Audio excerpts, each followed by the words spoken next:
Welcome to Rimshot Rambling, your latest podcast at Rubix Drums. This podcast has got spice, and if you want to get involved, why don't you consult your doctor and then apply on the email of info@rubixdrums.com, because we want you on this show, and we look forward to seeing you. Get in touch. Rimshot Ramblings. Welcome to Rimshot Rambling, episode, I don't know which one, but we'll get there with 26. Or 26, or Garrett will do that.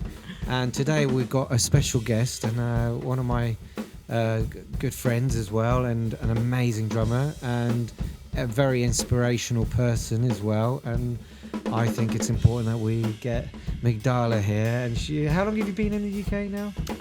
13 years. 13? No. 1-3. Has it been 13 years? 13 years. Do you have the passport? I do have a passport, yes. The English passport now? Yes. Oh my God, that's an expensive venture. Yeah, they won't get rid of me. So it's been 13 years, but we've only been acquainted in the last 3, 4, 5 years. Yeah, something like that. Yeah. If you guys want to know who Migdalia is, check her out on your Instagram. What is it? Yeah, at Migdalia van der Hoven, everywhere. Yeah. And that's is that a Netherlands name? Yeah, South Afrikaans, yeah. Afrikaans. South African. Because you went to Berkeley, didn't you? I In the did. good days. The good old days where the school was about music. Yeah. What was it like? I mean, I got a scholarship to go to Berkeley, and I didn't go because I needed to remortgage my parents' house in order to go. And I thought that was a little bit too much. Yeah. And I'd never, what was it like? I mean, seriously, what was the vibe like? And what was it? I just want to know. Yeah, like for me, it was a bit different because obviously I come from Mexico. I already had a degree, and then this opportunity happens. And then I go to my parents and I'm like, well, guess who's not taking over the family business? My mom is a musician, but they had like publishing house. She's a writer as well.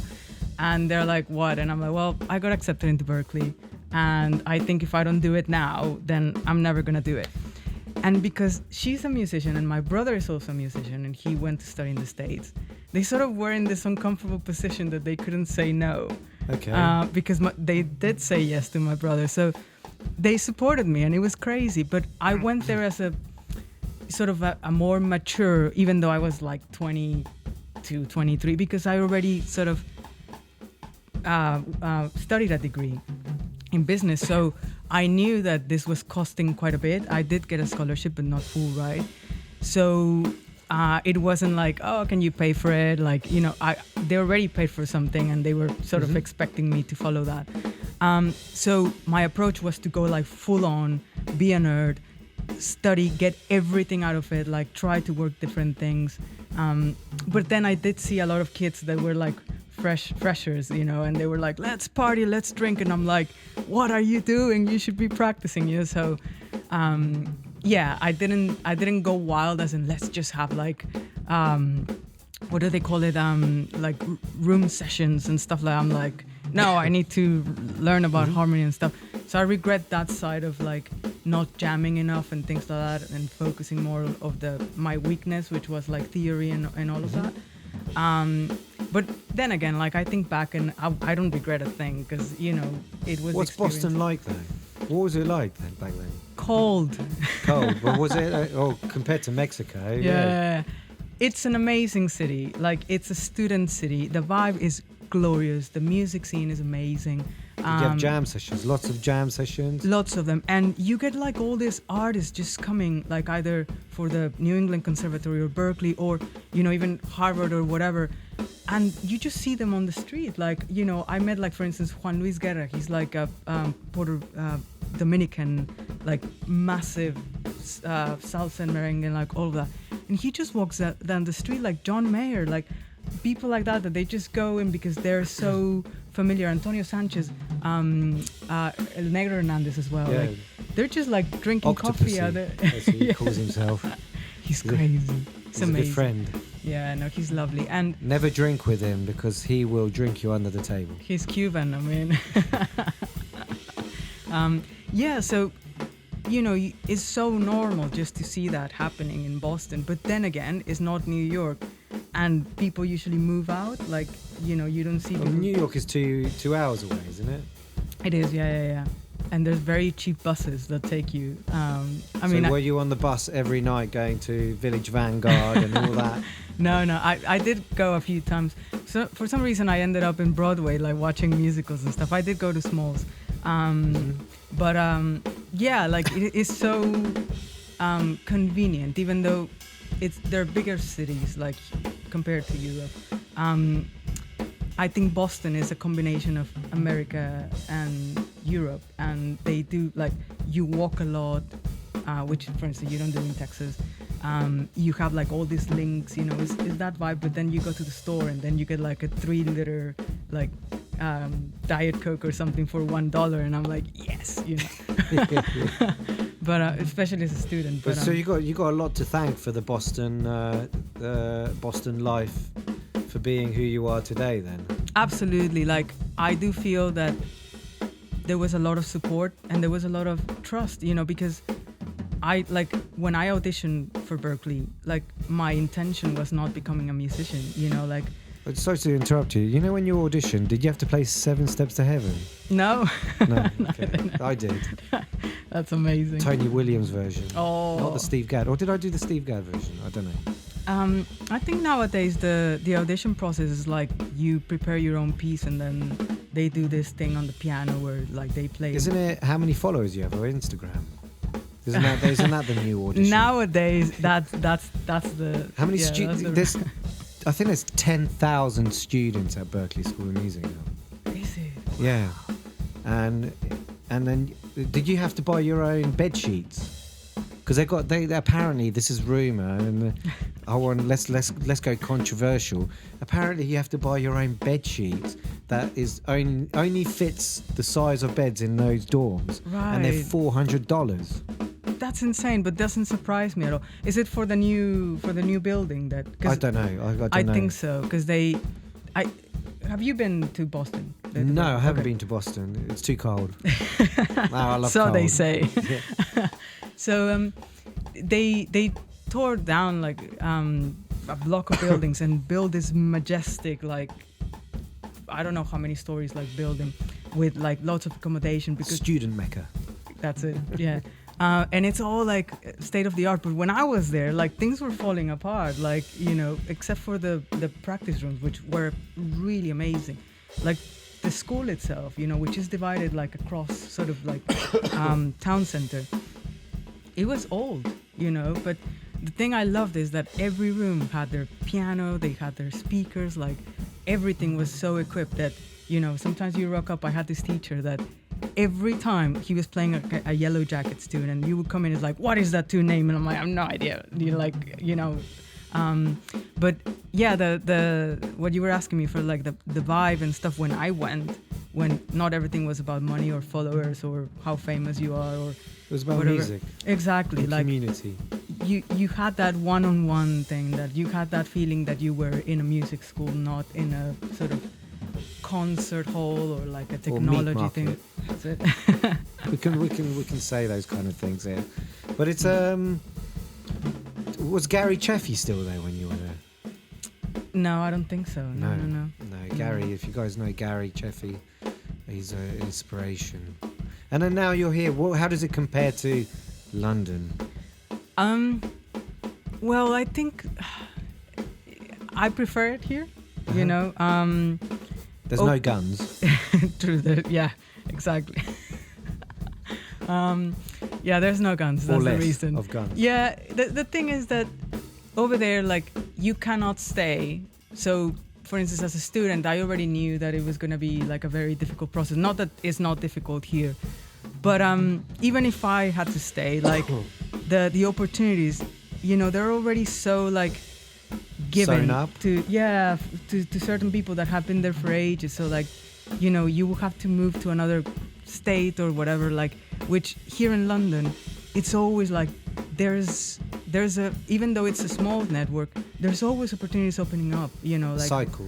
Yeah. And yeah, like when I decided like to just go full time and I sorted out my immigration status here and all that stuff, like I had to work really hard, but then things just started rolling, you know, and then one thing here, one thing, another one, and doors open and people can see, you know, the, you know, like your talent or how you can give something to that gig or to that show or whatever, and they just open the opportunity. It's not about like, you know, like, well, you're not friends with this and that. And I think that over there it is a bit like that, you know. So that's nice to hear. That's a little bit. I mean, you've done some amazing stuff in the UK, and we'll follow you all the time. And it's just like every time you do something, we're so proud of what you've done, what you've achieved, and you've done.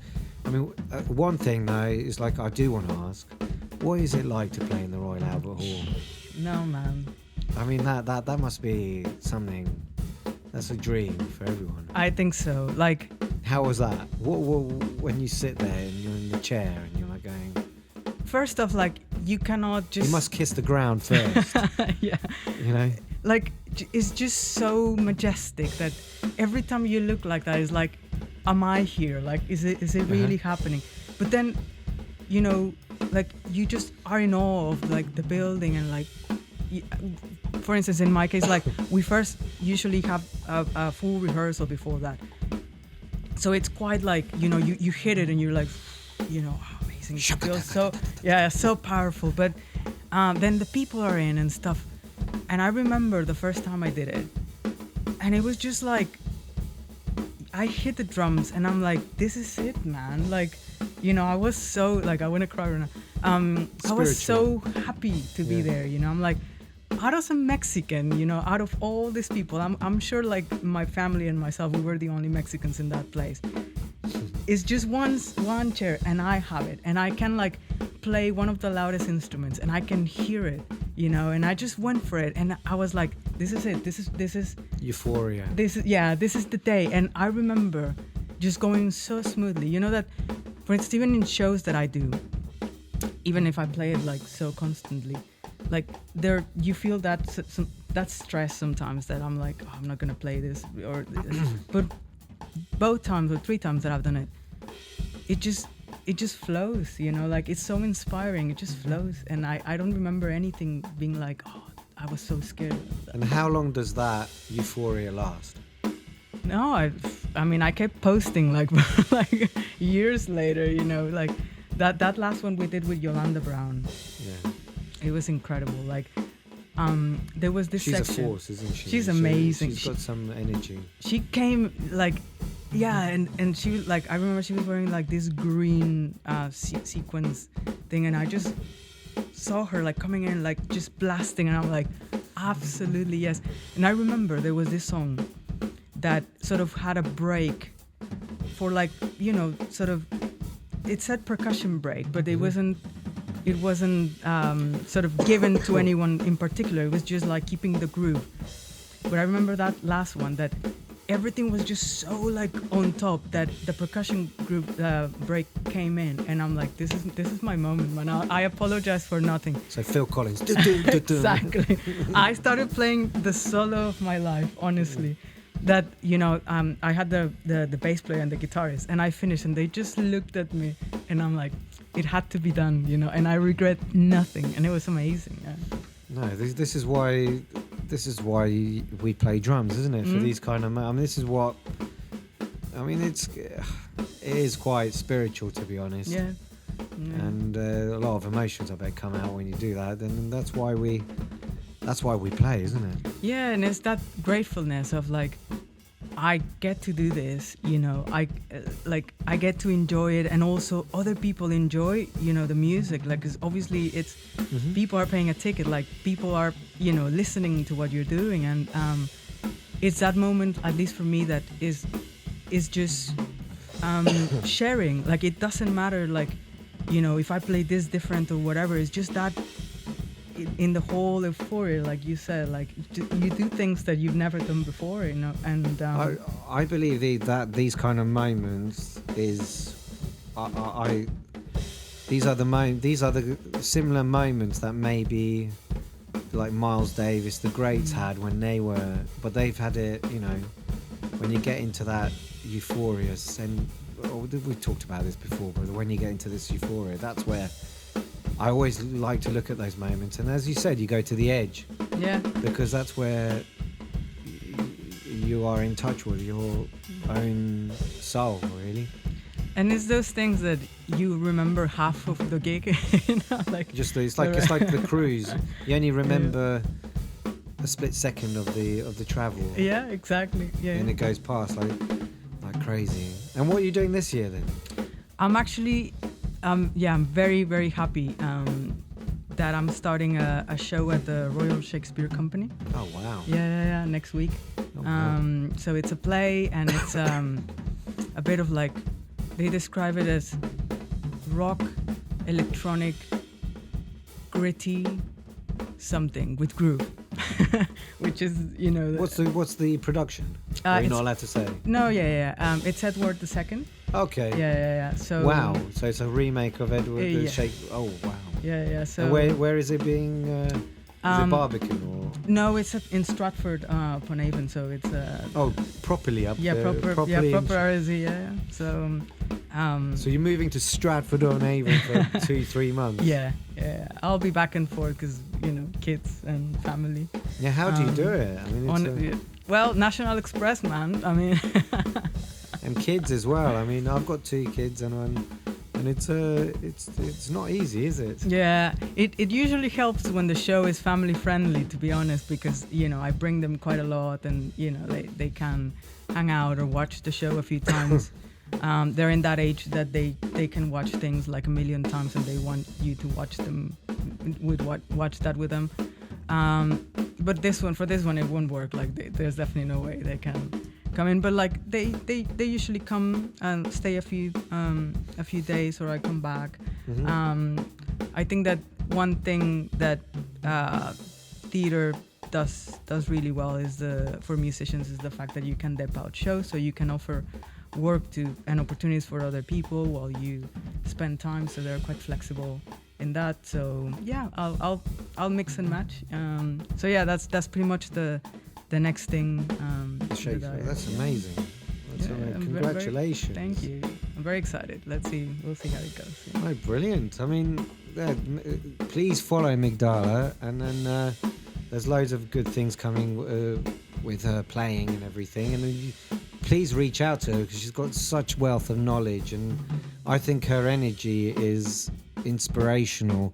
And anyone who's starting out right now or getting into playing, the best thing you can do is reaching out to people like yourself, and then asking questions and just hanging out. And I think it's great to have a Mexican drummer in town. Oh, thank you.